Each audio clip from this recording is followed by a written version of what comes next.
Chào mừng quý vị và các bạn quay trở lại với chương trình Tôi và Việt Nam trên kênh truyền hình FBNC với cuộc trò chuyện cùng ông Norman O'Rourke là giám đốc trung tâm kỹ thuật cao của GE Việt Nam, một tập đoàn đa quốc gia đã có mặt ở Việt Nam từ 20 năm qua. Welcome back. Thank you. Thank you for sharing. For the Vietnamese engineers that you told me that you recruit for the center, I believe for some of them, if they're not familiar working with an international companies like GE before, how was the adaptation process? It takes some time. You know, you come into a company, it's a big company. Yeah. We have systems and processes. It's a very wide company. Your technical expert come in a different country. So there's a lot to get through. But the team's learning curve has been great. It's been very sharp. They've got to where they need to be. So what do you do to make sure that they got the right kind of training in the first day of the jobs? Technical training is one part, and we have various modules and ways of delivering that training. So some of it is online. You can take it when you want. We've organised training sessions with an overseas presenter, and we've also brought specialists into the country to do the training. In addition to that, it's very important to develop the softer skills about the way people do work. So GE has a vast depth of training in that area. It can be presentation skills, it can be writing skills, leadership skills. So we've done that. And we've put our own bias onto the training. So we've had presentation skills here. And presentation skills is one of those things where when you stop using it, you get rusty and more and more nervous. Yeah. So we took this and decided to make a competition of it. Excuse me. That's a good way to do some encouragement for the people to improve their skills, right? So it's a fairly young team, and they're very competitive, which is great to see. So we used that, got everyone preparing presentations, and we drove them towards a winner. But the point of it was not about the winning. It was about the learning journey, developing the presentation skills, becoming comfortable, because it's a key part. An engineer needs to be able to present their designs, their thoughts. And also, it was an opportunity to reinforce their English skills. And also just to work with the team. There was a great team collaboration, people saying, oh, that was good. Oh, you know, try this next time. So lots of little things like that as well really help along the way. Well, last time, Ms. Milan, the CEO of GE Vietnam in Cambodia, she came into this channel with another talk show, and she mentioned about the open innovation concept that, you know, which is maintained and strongly developed at GE. Could you explain a little bit more on the concept and why is it important and how is it making a big impact on GE businesses in Vietnam? Yeah. So GE recognizes innovation as a great way to develop new products, new businesses, new opportunities. So innovation is key for GE. It's driven them since the day they were founded, you know, around the light bulb development. But open innovation in itself is a recognition that much as we can have 40 engineers here, many more around the world, it doesn't mean we'll come up with the best ideas. Nowadays, with technology, ease of use of software, even 3D printing, the single guy working from home in his garage can come up with lots of great ideas. The challenge for that guy, though, is working out what's the key global challenges, what I really want to work on to get the maximum benefit. What's the biggest challenge? And then once he's knows what to work at, he's got a good chance of coming up with a solution.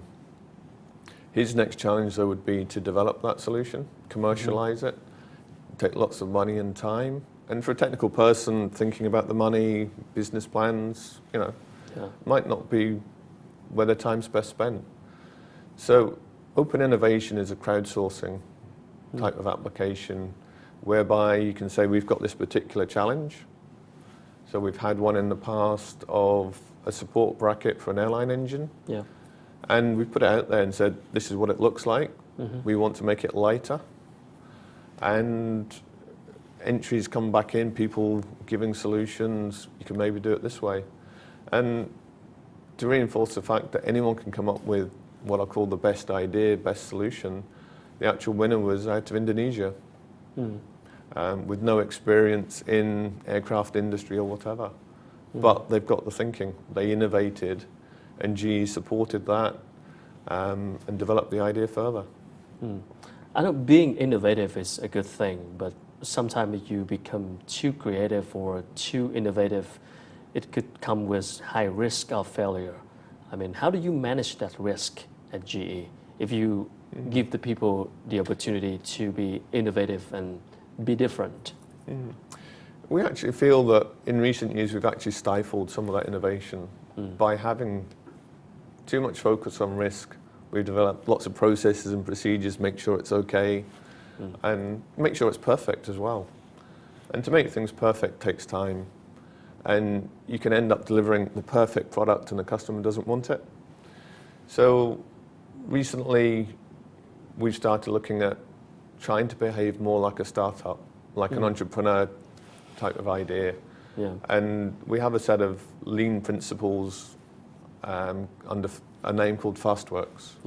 And it's all about working out what the customer needs, but developing, if you like, a quick prototype, try it. If it's good, people like it, and they want more things added to it, keep stepping it through. But get it to the market, get it to the customer as soon as possible, get the feedback. If it's not quite what the customer wants, you can pivot to a different direction and keep developing it. So rather than take this long time and maybe do something that's not wanted, or by the time it's developed, you know, the market's moved on. So we are changing. You'll hear that from the CEO down, that we've got kind of slow.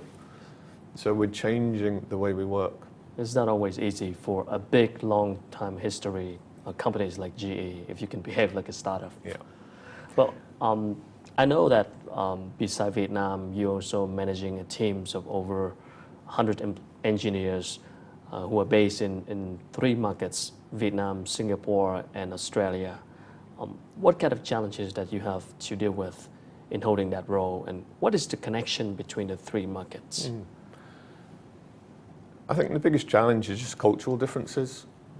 The teams themselves in the other locations are multicultural too.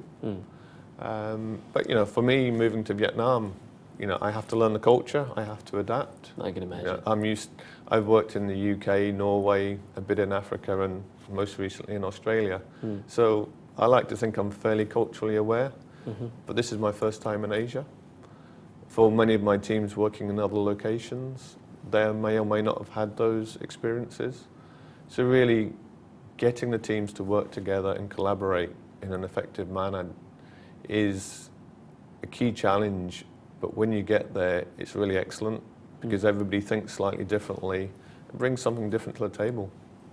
So what kind of great capabilities or competencies that you think the Vietnamese engineers can stay competitive in the international working market? So I think their desire to learn, to invest in themselves, to really grow. As they grow, the company grows. It's a very simple formula in a way. So we do everything we can to help develop them. But the great thing that the Vietnamese bring is that want to develop, that want to grow. They want to deliver for the country as well. So for me, it represents having a very loyal workforce. You know, so long as we can feed their appetite to learn, give them the challenges, then I think it's a great outlook for us here. Thank you. Now we come back after a short break to talk more about the challenges for the Vietnam's oil and gas industry. Thank you so much for sharing. Thưa quý vị, vừa rồi là những chia sẻ của ông Norman O'Rourke, là giám đốc trung tâm kỹ thuật cao của GE Việt Nam. Chúng tôi sẽ còn quay trở lại trong phần tiếp theo để bàn luận về những thử thách của ngành dầu khí tại Việt Nam. Quý vị có thể xem lại chương trình này trên website fbnc.vn hoặc là facebook.com/tôi Việt Nam. Xin đừng chuyển kênh, chúng tôi sẽ còn quay trở lại sau ít phút nữa.